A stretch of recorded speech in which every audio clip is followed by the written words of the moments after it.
Professor of Lyons. Thank you, Walter. One of my central topics is gifts, and I want to start by acknowledging what a gift it is that the Humanities Center, Walter Edwards, and the staff give us here every week, and multiple days every week, in giving us a chance to talk about our work and to exchange ideas. And I'm grateful to Walter and Dina and the staff, and to all of you as well for coming to listen to me talk about this stuff and hopefully give me some feedback. I want to propose a theoretical account of some links between the ways that people exchange goods and services and the ways that they communicate and that they think about language. My central theme is the contrast between gift and commodity exchange, which I'll redefine so as to emphasize the communicative framing of exchange. So at one level, my argument is going to be that different approaches to language are associated by definition with different forms of exchange. At another level, I want to argue for broader causal associations as well. And this association, these causal associations probably go in both directions. That is, the predominance of one or the other form of exchange affects language, but conversely as well, habitual communicative styles also affect economic life. Language and exchange are both such fundamental features of human social life that a theoretically coherent account linking the two is bound to generate a variety of new insights and questions. And toward the end of my talk today, I'll try to suggest a few and hope that more come up in our discussion. So since my discussion is driven largely by theory and is more inductive than, or more deductive than inductive, I want to offer at the outset an indication of the sort of ethnographic observations about language that this model is meant to shed some light on. So a number of scholars have pointed to various ways that the United States is different, or that English speakers are different in our, or are unusual in our approach to language. More than most, we tend to emphasize the propositional function of language, its capacity to serve as a neutral conduit for information about an objective reality and about our own intentions. In viewing speech as a vehicle for exchanging information, we take it as detachable from its social context. We tend to emphasize and prefer directness, explicit literal meanings, or what one might broadly call transparency. These assumptions about language actually distort Americans' perceptions of how we actually use language in practice. At the same time, there's some tendency for practice to conform to our assumptions to some degree, so that from a Chinese perspective, for example, Americans are simple-mindedly direct. What is in their hearts and what comes out of their mouths are the same. Now, of course, we can't take a Chinese view of American linguistic practice at face value any more than we would take at face value an American view of Chinese as inscrutable or devious or something like that.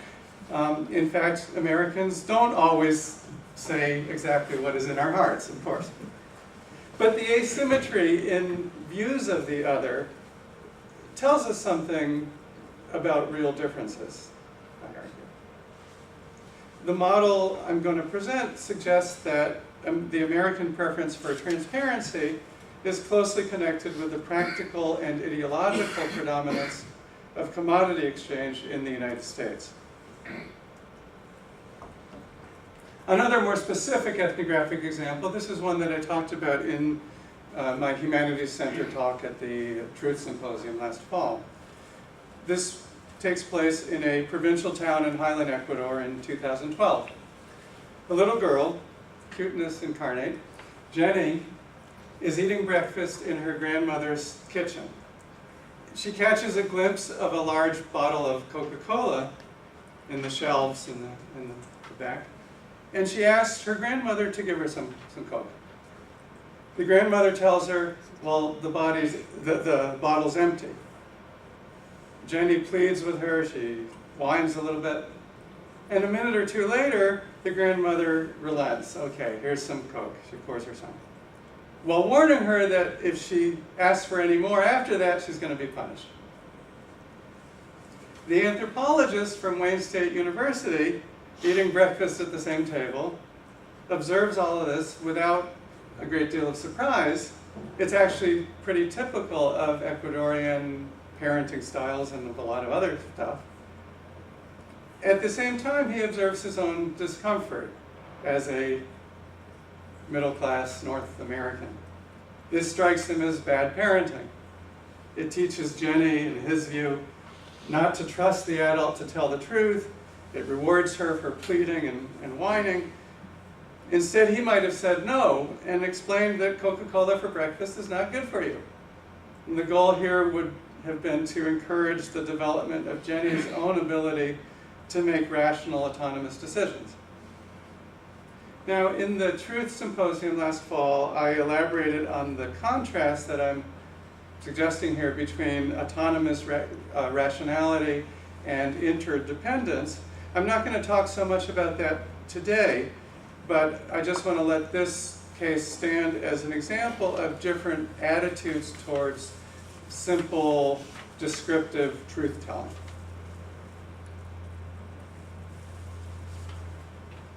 Along with differences between societies, linguistic anthropologists and others have also described differences in communication styles within societies, between different institutional contexts, but also gender has received a lot of scholarly and popular attention.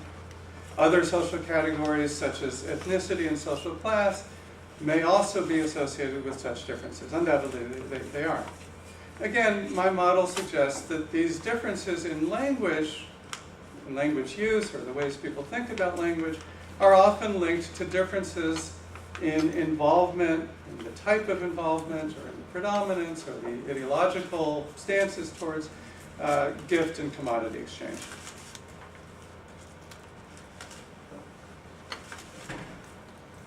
Okay, so I want to talk about definitions now.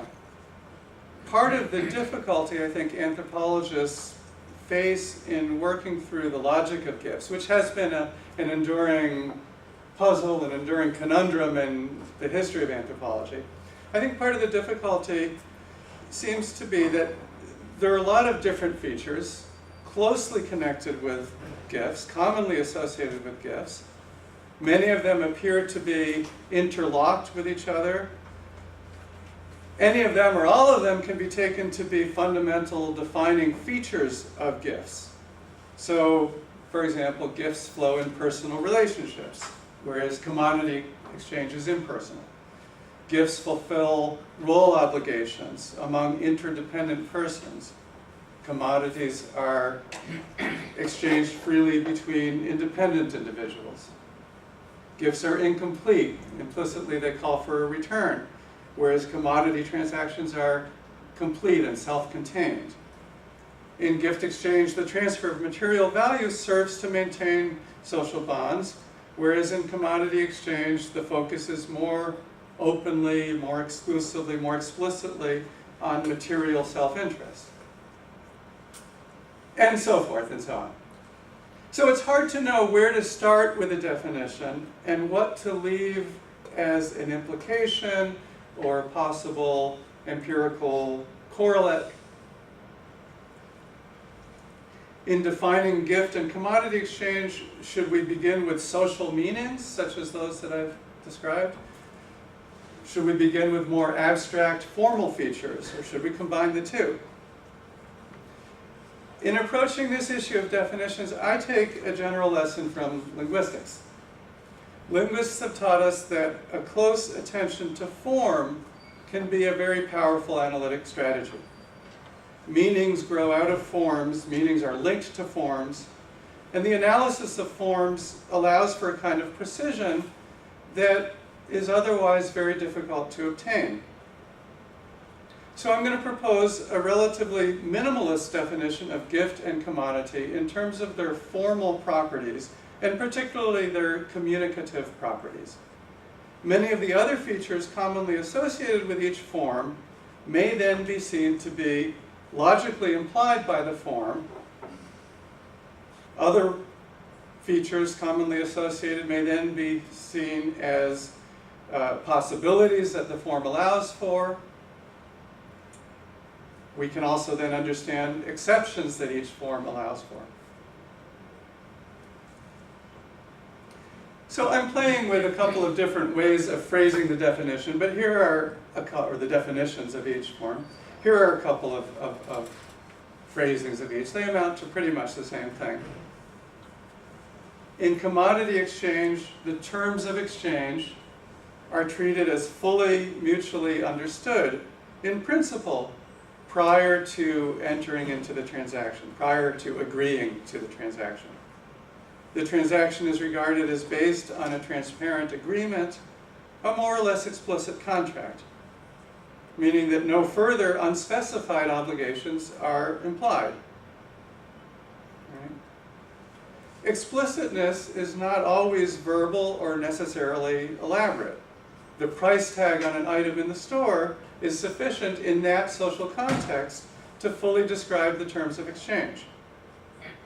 Explicitness is a matter of the degree to which communication in a particular social context, given particular social conventions, the degree to which communication limits possible interpretations. In a pure, ideal, typical commodity exchange, then, transactors know exactly what they can expect of each other. All right, now at this point, a complexity arises because we know that language is inherently incapable of complete explicitness. Even with all the social context and social convention that you might want. Even a detailed written contract can't describe an item or a service to the molecular level. It can't anticipate every possible contingency. And that's one of the inevitable openings for personal relationships and gift-like features to enter into market exchange. But the ideal of transparent terms of exchange, nonetheless, has profound implications. One logical implication, again, is that the parties have no expectations or obligations beyond what they agreed upon. So once the transaction is complete, they return to being autonomous, free agents. Gift exchange, by contrast, is composed of transactions that take place in the absence of any such prior agreement. Transparency is actually avoided. If I tell you I'm going to treat you to lunch today after the talk, I may hope that you will treat me sometime in the future. But suppose I say, here's exactly what I'm going to buy you, and in return, I want you to buy me an $8 hummus tabbouleh platter at Lapita next Friday. Okay, deal? Well, by specifying my expectations beforehand, I've turned a gift into a market exchange. It's the absence of that kind of prior agreement that allows gifts to serve as vehicles of messages about the relationship. In information theory, a bit is the information conveyed by a choice of one out of two alternatives. Gifts communicate because the giver had the alternative of not giving, or giving something else.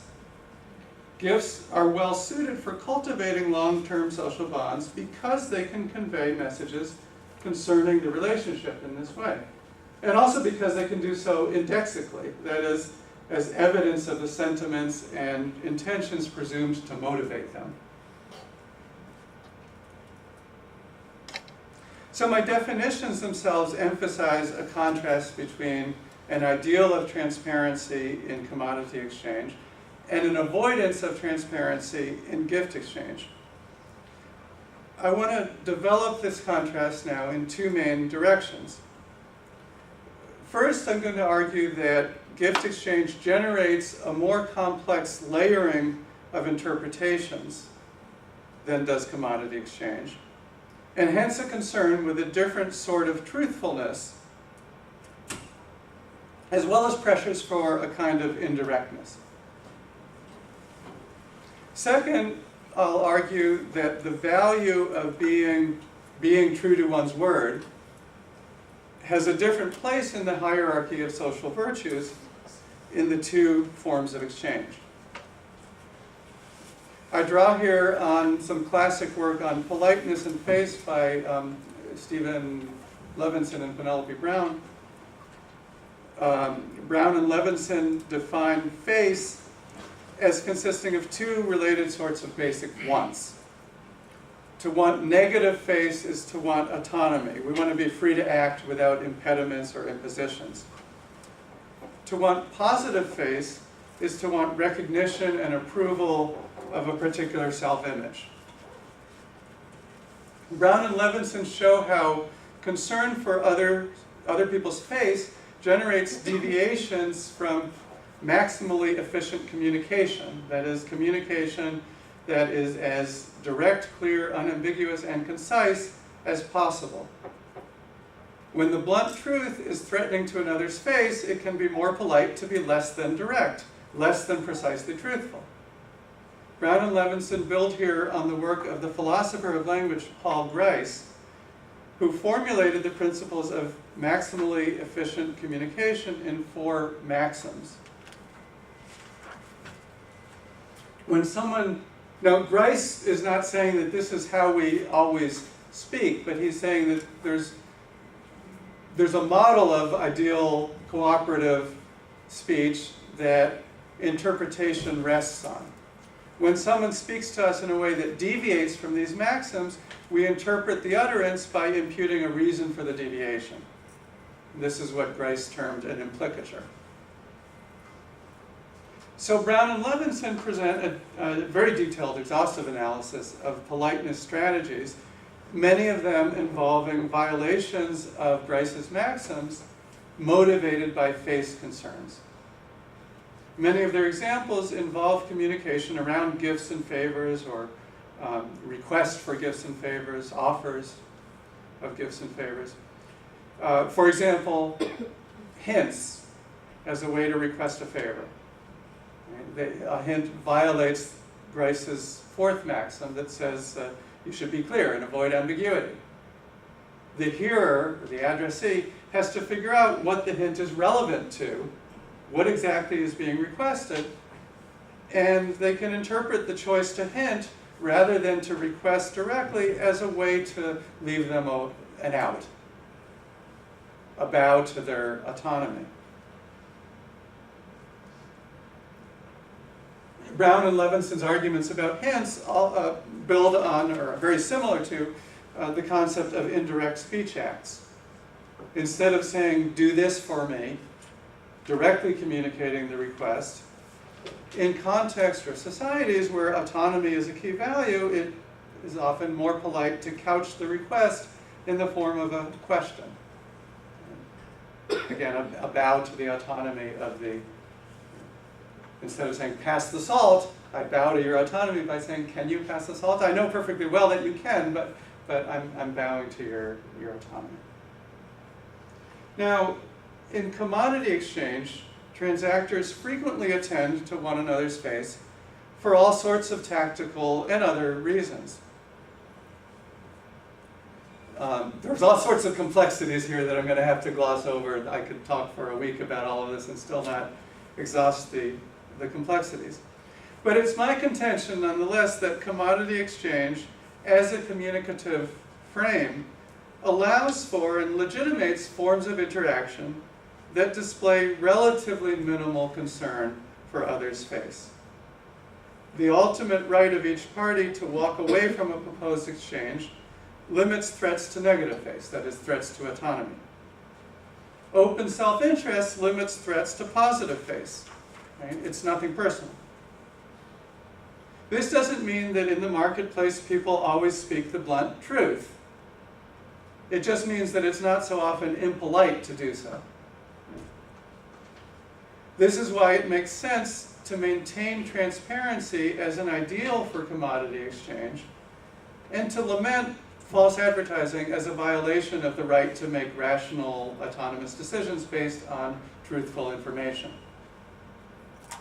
The ideal makes sense of the lament. As the basis of personally meaningful and constraining social bonds, gift exchange, on the other hand, is often unavoidably loaded with serious risks to face. A gift from me to you is a statement about me, it's a statement about you, it's a statement about our relationship. A request for a favor may be an imposition. If I refuse your request or I refuse your gift, it might be a rejection of the social bond between us. Much of the verbal interaction and norms of etiquette surrounding gifts are clearly attempts to minimize such threats to face. And in fact, a good deal of the research on politeness and deviations from Grice's maxims focuses precisely on that kind of situation.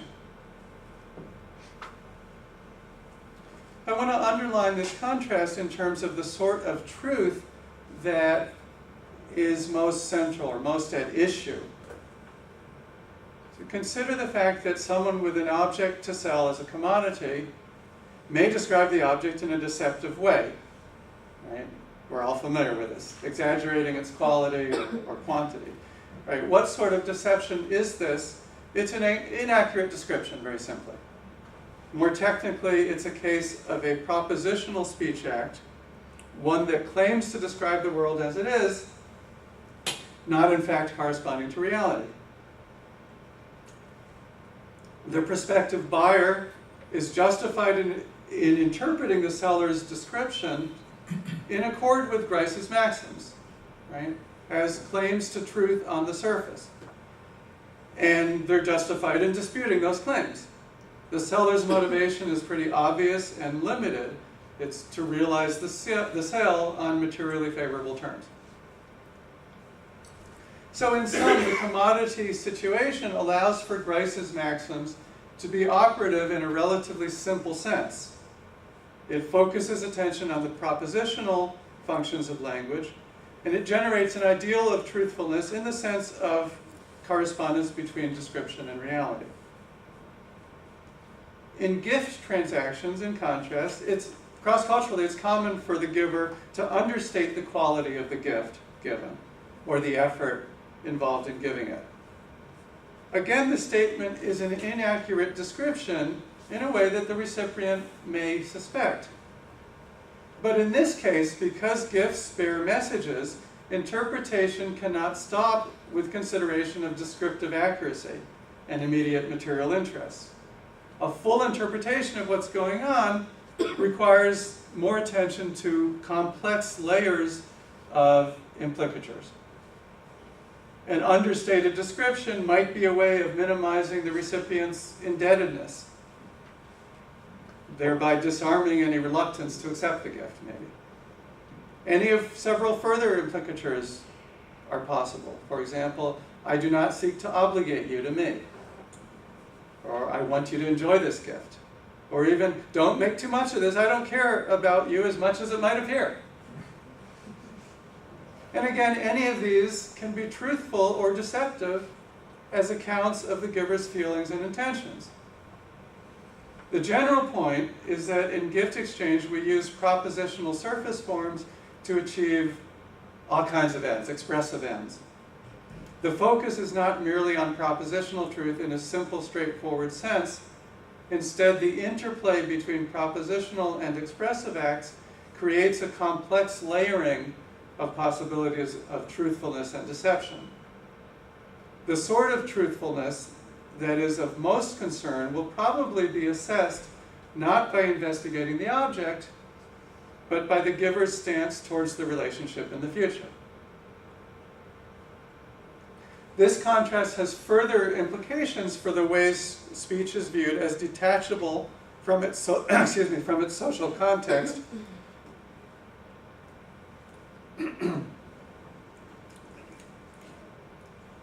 Implications for the way speech is viewed as detachable from its social context or inherently tied to social context. A propositional claim, a description of a commodity, is either descriptively true or not. It doesn't matter who it's addressed to or who voices the description.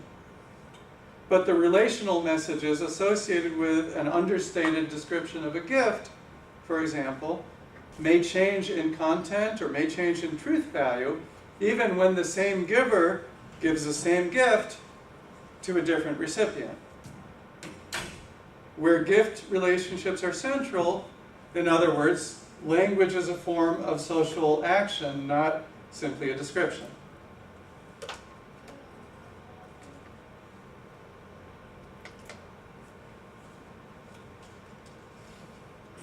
A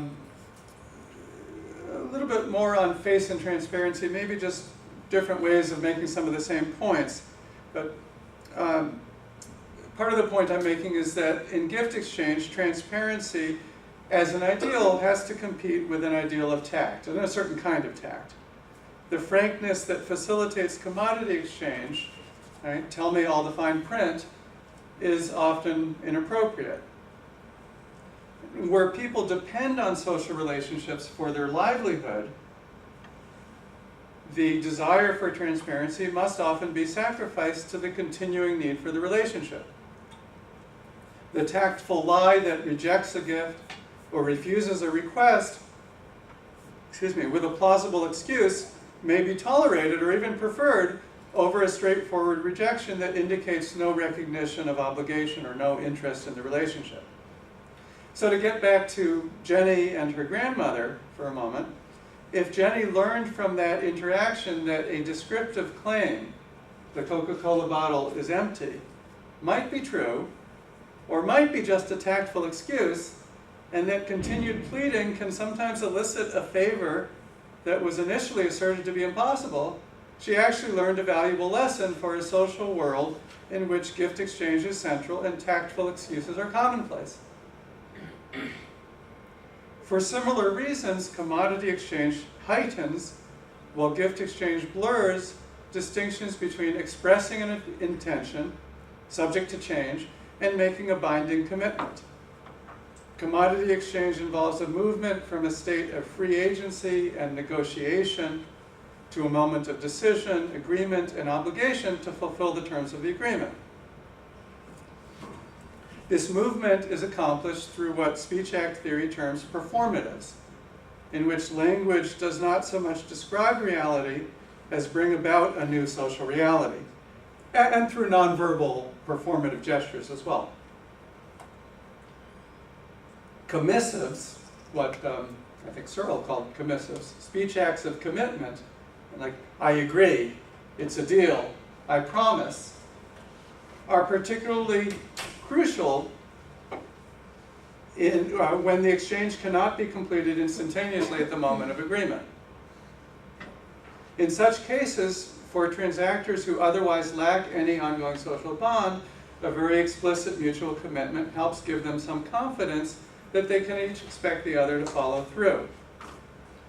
For these reasons, societies such as ours, in which commodity exchange is materially and ideologically central, tend to distinguish commissives as a distinct sort of speech act, and to regard fulfillment of commitments, living up to one's word, as one of the most fundamental virtues.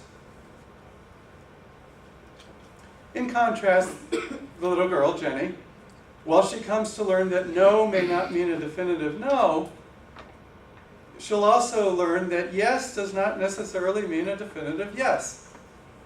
Yes may turn out to mean, or may be claimed later to have meant, yes, I really wanted to help you out, but then I couldn't because... Even in the United States, if my close friend makes a commitment to me, but then an unanticipated difficulty arises, norms of mutual consideration come into play. Right? It might be unfeeling of me to ignore the new circumstances and insist on fulfillment in case of a friend. Indeed, if a friend undergoes great hardship to fulfill an agreement, it may express a lack of trust in the friendship. Right? You shouldn't have. Didn't you think I would understand? In contrast to the ideal of absolute fidelity to contract that characterizes commodity exchange. Ecuadorians build on these general features of personal relationships when they use yes in a tactful way to gain time to find an excuse for no, and through experience learn to interpret one another's yes as only a possibly truthful expression of intention rather than an ironclad commitment. Again, the line between different, what we think of as different speech acts is blurred.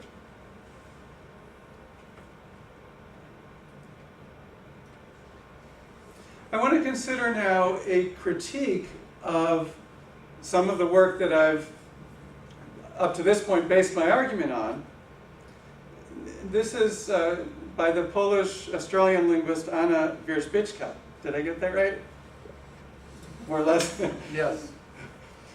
Wierzbicka has developed a critique, in particular, of universalist claims in Anglo-American philosophy of language and linguistic work in that tradition, such as Grice's assumption of universal maxims of conversation, Brown and Levinson's work on universal face once and politeness strategies, and speech act theory.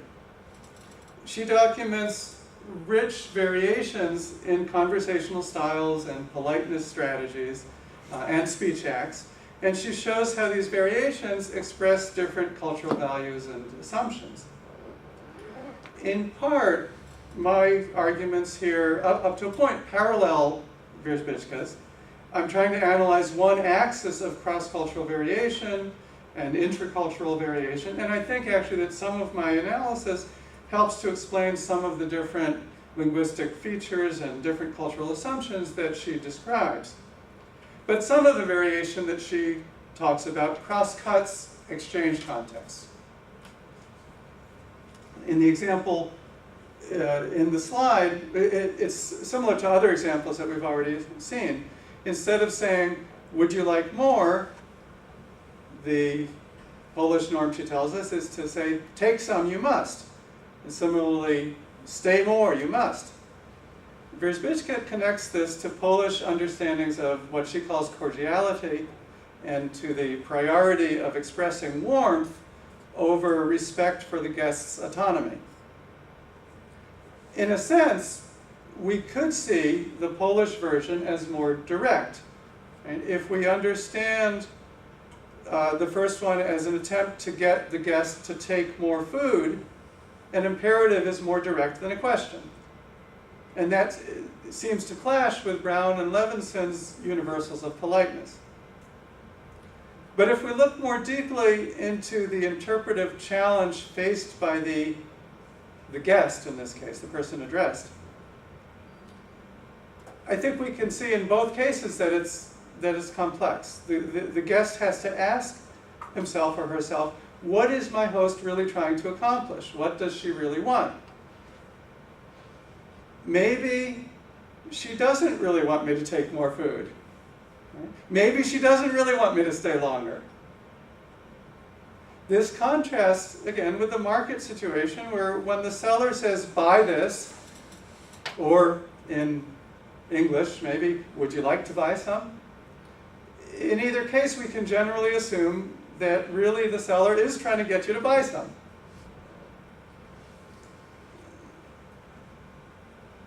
Another point about Wierzbicka's contrast here, related to the difference in values, I would argue that the Anglo-American priority of autonomy actually reflects the central place of contractual exchange in Anglo-American models of social interaction. That model of what we're doing when we're engaging with other people in society even shapes our approach to gifts. It makes them in some ways more commodity-like, I would argue.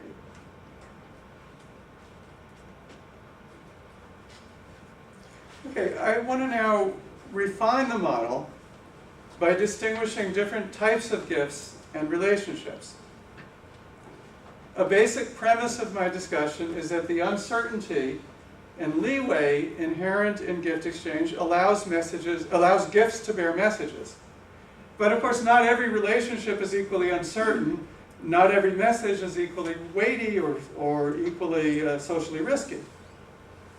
A parent's gift of an ordinary meal to other people in the household may carry an emotionally significant message of love, but to the extent that that act, repeated day after day, is predictable and routinized, it's relatively free of risks to face. Within a comfortable, intimate relationship, one that involves strong and well-understood mutual obligations, a routine, conventionally expectable gift often does little more than reaffirm the already existing relationship. So above all, it's certain types of gifts in certain contexts that entail significant face risks. Large gifts, gifts that initiate or potentially change a relationship, and gifts given across intermediate degrees of social distance, neither so close that the relationship can be taken for granted, nor so far that it doesn't matter. My argument earlier concerning Grice's maxims then applies with greatest force to these contexts. Ethnographically, in fact, it's gifts and requests in these sorts of contexts that seem to be surrounded by the most elaborate etiquette and hedged with the greatest tact and indirectness. This distinction between different gifts or contexts corresponds in part with Marshall Solon's classic distinction between generalized and balanced reciprocity. Solon stressed social distance as the main variable that determined whether gifts flowed relatively freely or whether exchange partners expected to maintain an ongoing short-term equivalence between gifts given and received, a balance. Generalized reciprocity applies between intimates, balanced reciprocity at intermediate social distances. Following Solon's in correlating exchange with social distance, let's substitute commodity exchange for Solon's category of negative reciprocity, which I think is actually a problematic category. So let's put commodity exchange to describe exchanges at maximal social distance. If we then also correlate these distinctions with face risks, we obtain a little bit surprising result. The two poles of minimal and maximal social distance, generalized reciprocity and commodity exchange, share a sociolinguistic affinity. Face concerns are relatively minimal and relatively direct speech is possible. The comfort we might feel among intimates and the comfort we feel at the store are both associated with not having to worry much about face concerns and therefore with an ability to speak more freely and directly.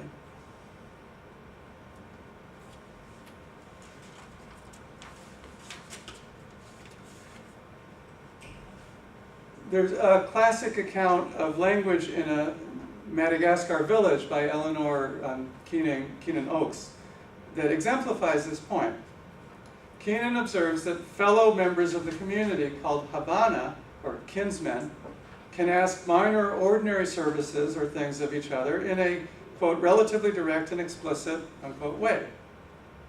On the other hand, for major requests of Habana that the one being asked is not obligated to fulfill, and for any request of outsiders, the requester, she says, does not make it explicit that he is requesting some object or service, but instead discusses the situation, providing hints that the other party may choose to respond to or not.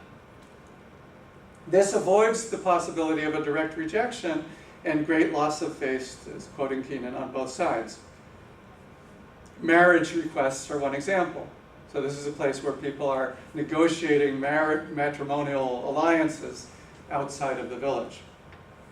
Keenan doesn't invoke Solon's typology, but one gathers that minor services and things circulate in generalized reciprocity among Havana. More significant exchanges outside the household and gift exchanges with people from outside the village probably conform more closely to Solon's balanced reciprocity. At any rate, Keenan makes clear that weightier requests and increased social distance entail greater face risks and more indirect stylized speech.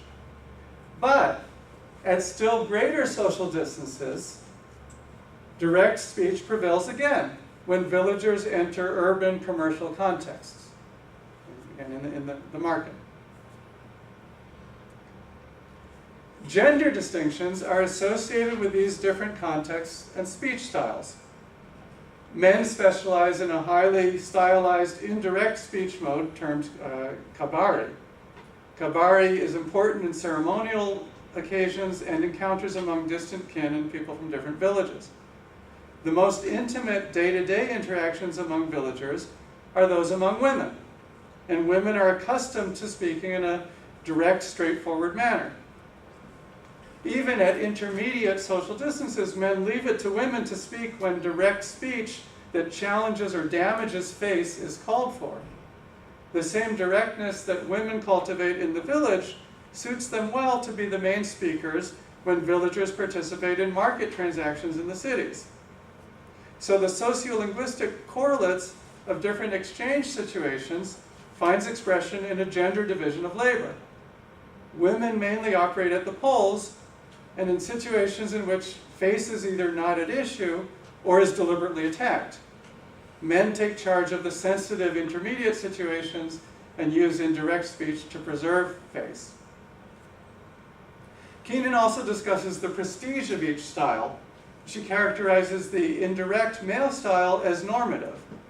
And that's not surprising in a context where key social values such as village harmony, kinship, and fruitful relationships with potential affines, that is, potential in-laws, in other villages, depend on men's skillful management of face concerns at intermediate social distances. To put it another way, where important social groupings transcend the scale of the intimate, and they carry out ideologically valued functions through face-to-face negotiations and gift exchanges, in which face is very much at issue, they will be associated with a speech style and a linguistic ideology that departs from Grice's maxims. Interpreted in this way, Keenan's case suggests the range and the significance of the issues that a sociolinguistics of exchange might encompass. The United States offers a striking contrast. Capitalism and individualism tend to diminish the social and ideological significance of the realm of intermediate social distance. Instead, we have a split between the realm of personal life and the impersonal world of the marketplace. Here, even though I know I'm oversimplifying, but in a way my earlier, cruder binary gift commodity formulation seems to work, with men historically associated with the market and with linguistic directness, women associated with gifts and indirectness, and commodity exchange and directness dominant ideologically. I probably should have extended the left-hand side up a little bit more to indicate how women's style still involves more face risks. Now this is, of course, an extremely rough and reductive formulation meant only to indicate a possible line of inquiry, one of a number that I think this model suggests. My argument is not that differences in exchange explain everything, let alone in such a simple way. My central point is that there are systematic relationships between exchange situations and sociolinguistic patterns, relationships that scholars working in economic anthropology and those working on language ought to consider. Let me close by noting a few more areas where these relationships might be researched, a few more implications or extensions. Students of the origins of Western capitalism might ask whether the features of language that I have argued are associated with commodity exchange predated capitalism in Northwestern Europe, maybe pre-adapting that region for capitalism, or whether the spread of markets and capitalism contributed to changes in linguistic ideology. Some classic scholarship on the linguistic dimensions of religion and ritual, such as by Roy Rappaport, takes on a new significance when we realize that exchange also has a linguistic dimension. A consideration of distinctive religious attitudes concerning the functions of language, the nature of oaths as commissives, or linked to commissives, And the interpretation of sacred texts, for example, might enrich the Weberian sociology of religion. For example, was the literalism of Protestant biblical interpretation another dimension of the Protestant ethic and its contribution to capitalism?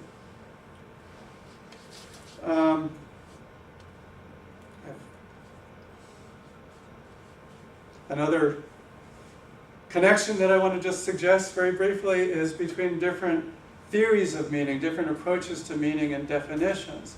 So we have the contrast between an Aristotelian or classical notion of how you define the meaning of words by necessary and sufficient conditions, as opposed to a prototype-centered definition or a Wittgenstein definition of or notion of family resemblance.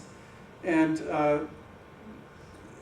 this model raises questions about the connections between these different ways of thinking about meaning and markets. I'll skip this, but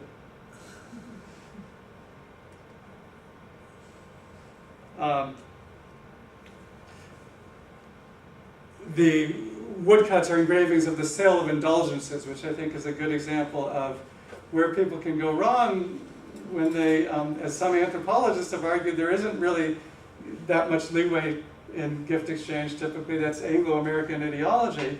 But when the Catholic Church formalized the sale, or the formalized charity in the sale of indulgences in the Middle Ages, and said that, you know, instead of just giving charity to the church and hoping that God will kindly reciprocate by releasing a soul from purgatory, the church formalized that and said, well, we can actually, you know, we can tell you, if you give this much, then a soul will be sprung from purgatory.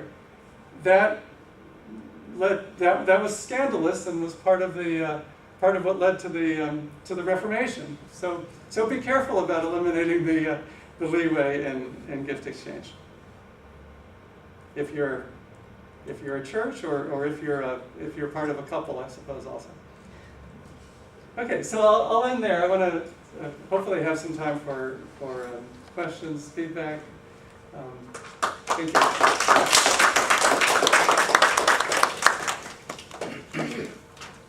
Okay, well, obviously we've been talking about this, you know, off and on over the past couple of years, and my question to you, first of all, is how would we investigate the possibility that exchange is merely a symptom here of one of two larger principles that are at play? The first is the general tendency towards greater impersonality of social relations overall, not just in exchange, but, for instance, in political relationships or in religious contexts.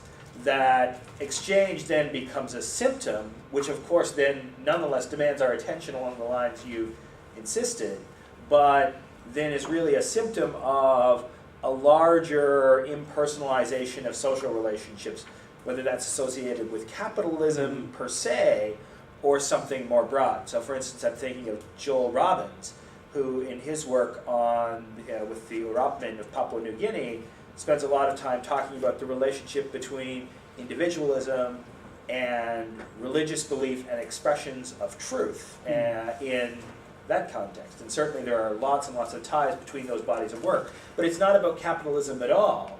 It's about the nature of interpersonal relations that is seen as having a causal force there, specifically tied to this, I think too broad, but you know, nonetheless we want to know, concept of modernity as causing it. The other piece of this, and the one that I was thinking about specifically with your question of balanced reciprocity and your curve there, are questions about uncertainty in relationships. And that's a term you didn't use, but that it seems that what characterizes the two poles of the really warm, you know, the relationship where face is not at question and the relationship where face is irrelevant, is that there's relatively little uncertainty involved about consequences, whereas in the middle, that's the area where there's the greatest uncertainty. And again, that allows us to potentially extrapolate then beyond just thinking about exchange, but it also lets us address things like, okay, well, why is it that even in sometimes in those warmest social relations, that the forms of indirectness and all of these weird Gricean scenarios often come into play the most? I mean, those come into play, in marital relationships all the time. And so it's obviously too simplistic to say, well, if you have a really close relationship, then there's no risk. There clearly is a risk. But it seems to me to bear on the uncertainty where that relationship is at question, and all relationships are at question by their nature. So I'm not sure I can give a good answer to all of that. It's a huge question, except to say that I do think that all of this is interconnected. I mean, I think in a way this is sort of a piece of in a way what you've done is put this into a larger Weberian kind of framework, partly. So, Weber, of course, also considers the development of capitalism as one part of a broader trend to rationalization, and the growth of bureaucracies is another part of it. And I think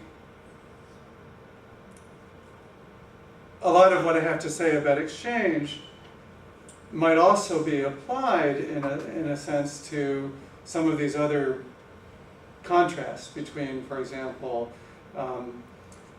personalistic political life and bureaucratized political life or bureaucratized institutions. We need a broader typology that doesn't only encompass gifts or a broader grid, not just gifts and commodities, but some of these other types of interactions or transactions, which would also similarly look at some of the differences in communicative framing. Certainly,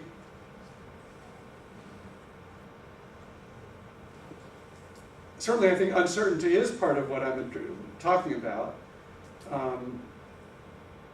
and arguing that gifts and commodity exchange represent two different ways of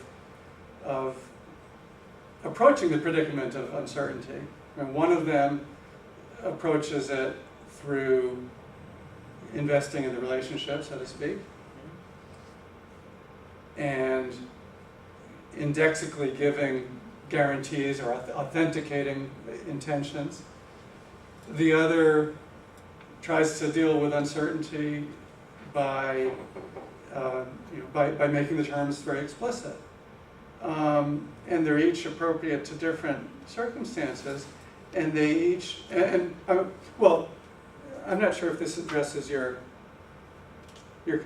comment here, but what I was going to say about the one on the images on the left here is that if we understand gifts even in the most intimate contexts as still having some leeway. This is contrary to what Carrier, for example, says about it. But I would insist that is essential, an essential part of gift exchange. Then that gifts communicate sentiments through that uncertainty, through the unpredictability, through the leeway. And so a danger in some relationships is that if it becomes too routine and too expectable, then it seems to be emptied of that communication. And so that's why we have all of the romance manuals advising us to keep surprise in a relationship. bearing in mind that, of course, one of the surprise that is not open to you is, well, I thought I wouldn't do anything for you this year. Of course, yeah. So your question is a huge question. I think I've just addressed maybe a little piece of it, but I'd like to hear. Jessica. Yeah, thanks so much for this, Mary. So I'm really interested in the connections between the different formal properties and virtues in particular. Virtues in society, I think that's a really interesting dimension of this work. The question I had was about the variations in commodity exchange as well, because you break apart different kinds of gift exchange, but of course there's also different kinds of commodity exchanges that happen too. And so I wonder if specifying different forms of commodity exchange could help to make the model more precise in different ways between corner shop interactions and interactions at a Walmart, or interactions with your stockbroker, or all of the different kinds of commodity transactions that happen. Sure. Well, I guess I'll say there are two kinds of variation. One is, we might want to distinguish between different ideal types of commodity exchange. So we could talk about long-term contracts as opposed to going to the store and buying milk. And there, I think my argument has been that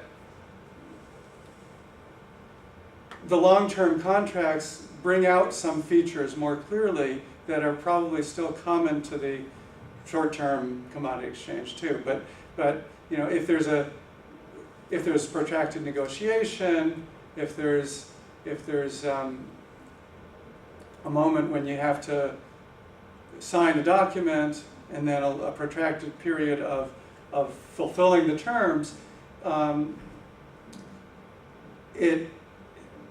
some of what I've said I think is all the more true of those kind of situations.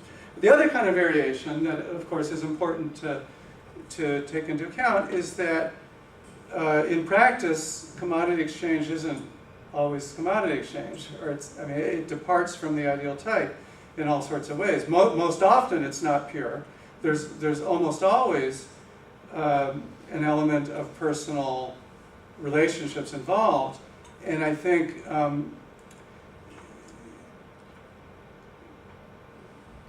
as I develop this, I have written some stuff that I haven't had time to present today, but I think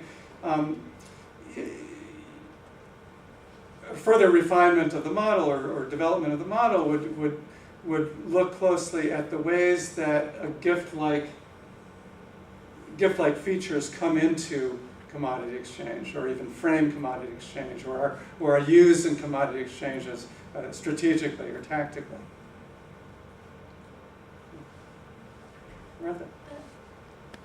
If commodity exchange is ideally characterized by the use of fully explicit terms and frankness, how do you deal with haggling in the marketplace, where people are not being frank at all or fully explicit, and people's agendas are kept hidden from one another?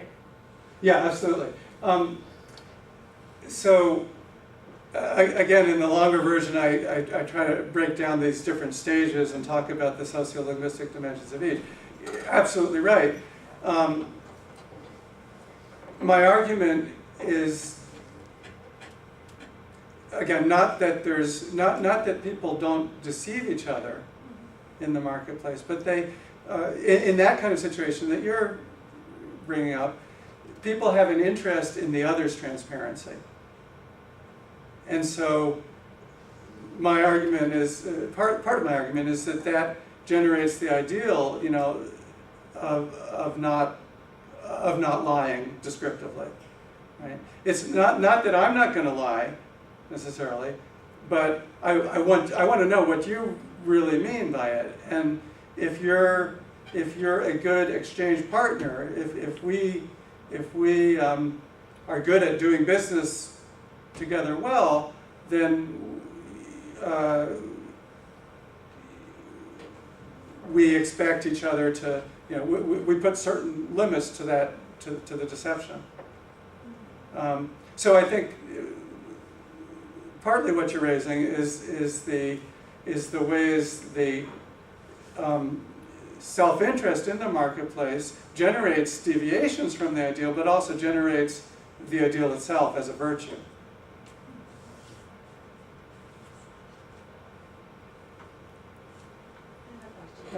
Have you noticed any difference in language in your studies for the types of commodity exchanges, whether it be someone buying something for the household or something conspicuous for consumption, versus those that are getting a commodity for the gift exchange? Oh, Like that's buying the gift. Yeah, that's an interesting question. I mean, I have to say this model again is, it's more theoretical and deductive than inductive. I haven't done ethnographic research devoted specifically, to figuring some of these things out. So I can't say that I've seen that exactly. I haven't come across it in the literature, although I know that there is an anthropologist who writes about the transformations between gifts and commodities as something central in U.S. society. But I haven't looked at his work enough yet. Who is that? What is Carrier's first name? James. James Carrier. Thank you.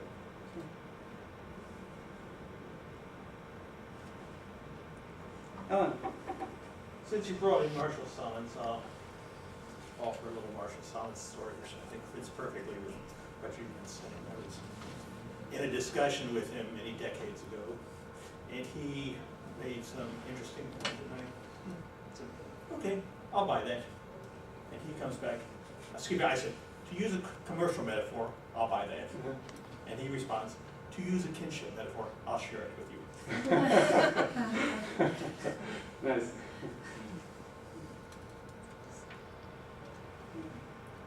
Any? Tom? Well, this may be off the track here a little bit, but I was wondering if what you've been thinking about has any implications for, a lot of this seems to be not cross-cultural, or the exchanges are not as between groups that may or may not share even a language or a way of being or anything. I'm imagining encounters between groups who are not aware of the existence of each other that share gifts, or certain kinds of exchanges that go on in peacemaking or contexts like that. So I was wondering if you want to say anything about operating outside of capitalism, or operating outside between capitalism and pretty unsymmetrical exchanges, or exchanges of this nature. If any of what you're thinking about guides us through that, because I was wondering about participants that are really not very well versed in each other's protocol. And I preface that by saying I don't know. Say it again? I preface that by saying I don't know whether this is apropos or not, but I couldn't help thinking back more than once to exchanges that have been described between parties that are pretty far apart in terms of their ability. I guess I'm having trouble picturing the situation the kind of situation that you're referring to. Are you talking about like what the? I'm talking about individuals who go into foreign territory with things that they intend to be gifts, or things that will allow them to communicate Mhm. and grease the wheels of whatever political I see. exchange or whatever they might be involved with. What is it? Is it exchange in the King ideal, or Mary Lodge? I'm getting me off here. Well, whether you're talking about, early contact situations, or whether you're talking about sort of a diplomatic mission where, let's bring some gifts, without a knowledge of what are the pragmatic understandings of gifts versus commodities, and how is this going to be Is the model received? fully developed for these exchanges that you're talking about within the same linguistic frame. Yeah, I mean, I'm not trying to propose a, a set of universal claims that will exhaustively sort of guide people in every situation. Clearly, the meanings of gifts are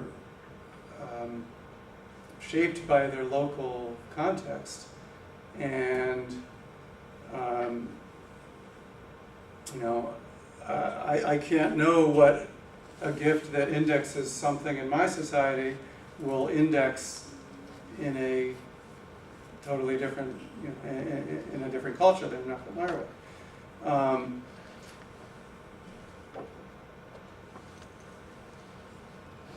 At the same time, gift exchange is certainly more possible in that in the first contact situation than commodity exchange is. If you don't even have a language for a common language for specifying terms of exchange, it's pretty hard to carry on a commodity exchange. And gift exchange at that level is is a sort of universal form, even though of course the specific meanings and more specific features of the form are widely variable cross-culturally. I'm not sure if I've answered your question. I'm not sure if I framed the question very well. I guess one of the things I was thinking was the exchange of the peace medals, the portraits of presidents that were exchanged at treaty meetings on the Great Plains during the middle of the 19th century, over exchange, not exchanges of land, but promises about uses of lands in the West between Native American groups, government groups, and they were pretty formal. But I kept thinking about the vast area of misunderstanding that pervaded the entire exchange that looked pretty formal, and both parties were engaging in relatively formal communication, at least on their part, but I guess they were not speaking very meaningfully to one another. I'll have to get some references from you about that, because it sounds intriguing. Yeah. All right, as you, thank you for a very theoretically rich paper. As you were speaking and referring to Goffman's work on face work, I wondered about the relevance of another Goffmanian idea of footing. Whether the notion of footing can be used as an interesting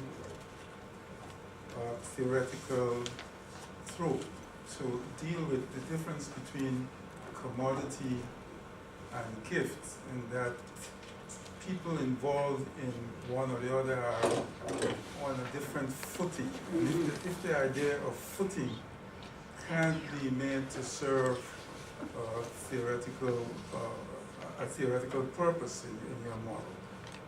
I also wondered about the Heimsian idea of communicative competence, and whether one might not be able to say that people engaged in gift exchange compared to commodity exchange, that people engaged in gift exchange has a richer communicative competence as opposed to. So I was thinking about those two theoretical pedestals which you might examine with, within the context of your theories. Yeah, thank you. I will look at that. I have thought a little bit about Goffman's ideas of footing, or also framing as possible ways of understanding it. And I think one